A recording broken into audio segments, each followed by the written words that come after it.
You have 365 days. So, are we getting another 365 Days movie on Netflix?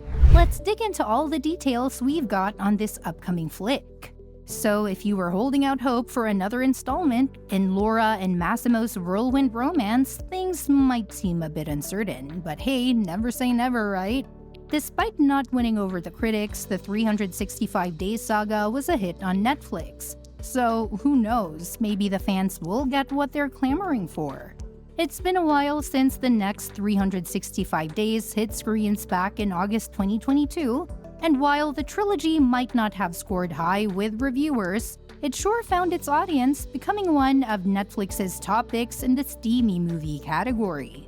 Now here's where things stand.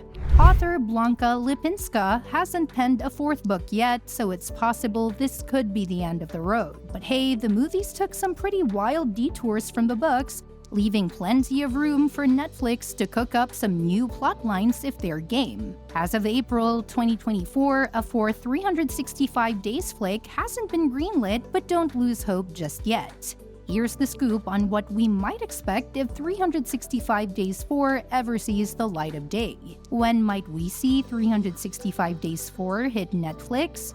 Well, there's no official release date yet since Netflix hasn't given the thumbs up for another round. Considering the second and third movies were shot back-to-back, it's unlikely we'll see a new installment anytime soon, unless they've been super sneaky about filming in secret. If history repeats itself, we might be looking at a 2-year wait between flicks, like the gap between the original 365 Days and its sequel. So if we are lucky, 2025 might be the year we reunite with Laura and Massimo. Fingers crossed. Now, who would be back for round 4? Well, you can bet Anna Maria Sieklucka and Michele Morrone would reprise their roles as Laura and Massimo. Nacho, played by Simone Cezina, has become a staple in the series, so he'd likely be back too, especially considering his role in Laura's future. Magdalena Lamparska and Otar Saralidze would probably return as Olga and Domenico, respectively, and we might even catch a glimpse of Laura's parents, Clara and Tomasz, as they did in the third film. With that said, let's talk about where things stand at the end of the next 365 Days and how it sets up the potential for a fourth movie. After a roller coaster of events, Laura and Massimo finally come face to face on the beach. Now, considering the tumultuous history between them,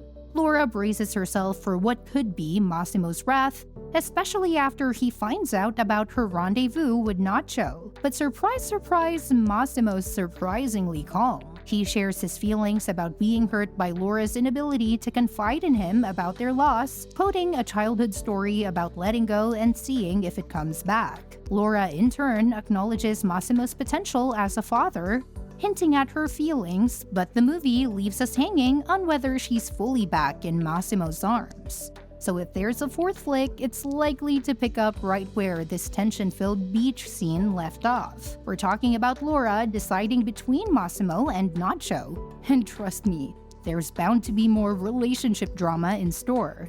Now, while the filmmakers and cast haven't spilled the beans on the specifics of the ending, there's ample room for speculation. And let's not forget about Olga and Domenico's neglected romance. Their wedding could serve as the perfect backdrop for some unresolved emotions to come bubbling up. So if Netflix gives the green light for 365 Days 4, you can bet there'll be no shortage of steamy scenes and tangled love affairs. It's all part of the thrill of the saga after all. Now let's dive into how the next 365 Days shakes up the original book's storyline. While the movie's ending leaves us hanging on Laura and Massimo's fate, the changes run even deeper than just their relationship status. In the novel, things take a wild turn when Laura chooses Nacho over Massimo, prompting Massimo to resort to extreme measures like sending Laura her dead dog in the mail. Talk about dark and twisted, right? In a plot twist straight out of a gothic novel, Massimo pins the blame on Nacho for the dog's demise, manipulates Laura into returning to him, and promptly throws her back into his mansion's gilded cage. But Laura isn't one to be kept down for long. She soon uncovers Massimo's role in the pet tragedy, uses her wiles to escape, and makes a run for it with Nacho. In an unexpected turn, Massimo surprisingly agrees to a divorce, leaving Laura and Nacho to ride off into the sunset together. It's a departure from the typical mob boss narrative, with Massimo ultimately accepting Laura's departure and allowing her to find happiness elsewhere. So if you thought the movie's ending was intense, just wait until you delve into the twists and turns of the original novel. It's a whirlwind of passion, betrayal, and unexpected outcomes that'll keep you on the edge of your seat till the very end. In the closing moments of the next 365 days, Laura and Massimo's relationship status is left open-ended, leaving viewers to speculate whether they'll stay together for the long haul. However, the vibe suggests that a breakup isn't on the horizon this time around. Unlike the previous films, which ended with dramatic fake-outs involving Laura's demise, this installment takes a more direct approach. As the credits roll, Massimo poses a pivotal question to Laura: who does she truly want to be with, him or Nacho? Their reconciliation isn't explicitly shown, but there's a poignant moment where Massimo shares a heartfelt life lesson from his father about the essence of love. According to this wisdom, letting someone go and seeing if they return is the ultimate test of a relationship's destiny. In essence, Massimo acknowledges Laura's autonomy and waits patiently for her decision. The next 365 days ending marks a departure from the trilogy's previous tone, particularly regarding themes of consent. While the earlier films faced criticism for their portrayal of toxic relationship dynamics, this conclusion takes a more mature and grounded approach.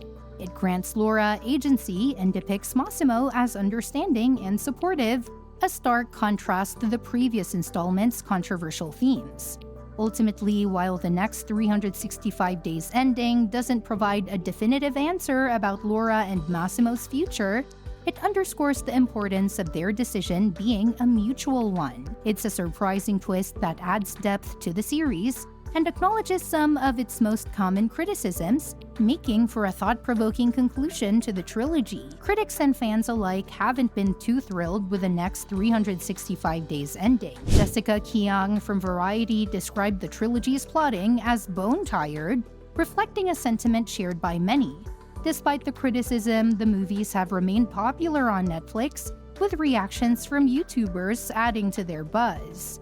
Heavy spoilers went as far as calling the trilogy the worst trilogy of all time. Their reaction to the final installment echoed disappointment, suggesting that a fourth movie might be in the works given the ambiguous nature of the ending. This sentiment was echoed by Daniel Barnes from the Dare Daniel podcast, who found the next 365 days lacking in fresh story developments. Netflix fans too have expressed frustration with the ambiguous ending, questioning why the main character struggles to choose between two men, particularly one who has exhibited abusive behavior. Some viewers feel that the storyline has been dragged out too long, with the next 365 days ending leaving many dissatisfied and wondering why the trilogy didn't conclude more decisively. In essence, while the 365 days movies have maintained their popularity, the lingering ambiguity of the next 365 days ending may have pushed some fans over the edge, leaving them questioning the direction of the series. And that's that for today's video. Thanks for watching, and we will see you in the next one. Your suggestions for future videos are always welcome in the comments below.